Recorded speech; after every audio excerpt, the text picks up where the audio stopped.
कुछ दिन पहले बिना नाम लिए बीजेपी के शीर्ष नेतृत्व पर तीखा हमला बोलने वाली राजस्थान की पूर्व सीएम वसुंधरा राजे ने शुक्रवार को दिल्ली में पीएम मोदी से मुलाकात की। वसुंधरा राजे ने इसे शिष्टाचार भेंट बताते हुए इस मुलाकात के फोटो अपने सोशल मीडिया हैंडल एक्स पर शेयर की है।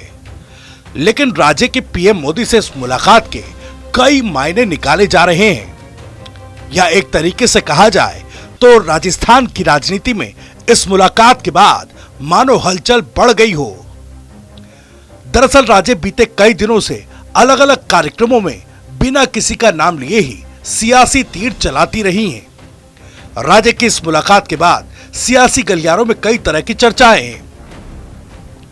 सूबे में बीजेपी की सरकार होने के बावजूद उससे दूर दूर रहने वाली राजे गाहे बगाहे गहरे अर्थों वाले बयान देती रही हैं। राजे के बयान सियासी गलियारों में काफी चर्चा में रहते हैं। 2 बार राजस्थान की सीएम रह चुकी और बीजेपी की कद्दावर नेता राजे के बयानों को लेकर हालांकि पार्टी की तरफ से कभी कोई प्रतिक्रिया सामने नहीं आई, लेकिन उनके कई मायने निकाले जाते रहे हैं। इसके कारण राजे चुप रहकर भी राजस्थान की राजनीति में छाई रहती हैं।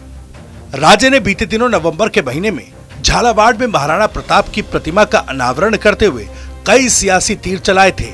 उस मौके पर दी गई राजे की स्पीच अभी भी खासा चर्चा में बनी हुई है। उसके बाद जब पार्टी में हलचल हुई तो सभी राजे को कद्दावर नेता बताते हुए उनके बयानों से किनारा करते नजर आए थे। उस कार्यक्रम में राजे ने कहा था, बादल कुछ देर तो सूरज के आगे आकर उसे अदृश्य कर सकते हैं, लेकिन ज्यादा देर तक उसका तेज रोकने का उनमें सामर्थ्य नहीं होता। उसके साथ वसुंधरा राजे ने यह भी कहा था कि आजकल लोग पीठ में छुरा घोंपने में माहिर हैं। इस कार्यक्रम में राजे ने अत्यंत विकट परिस्थिति का जिक्र करते हुए कहा था कि जो हालत से हार नहीं मानते, जीत आखिरकार उन्हीं की होती है। इस समारोह में राजे ने समय और हालात का जिक्र करते हुए महाराणा प्रताप का उदाहरण देते हुए कहा था कि समय का चक्र पहिए सा घूमता है।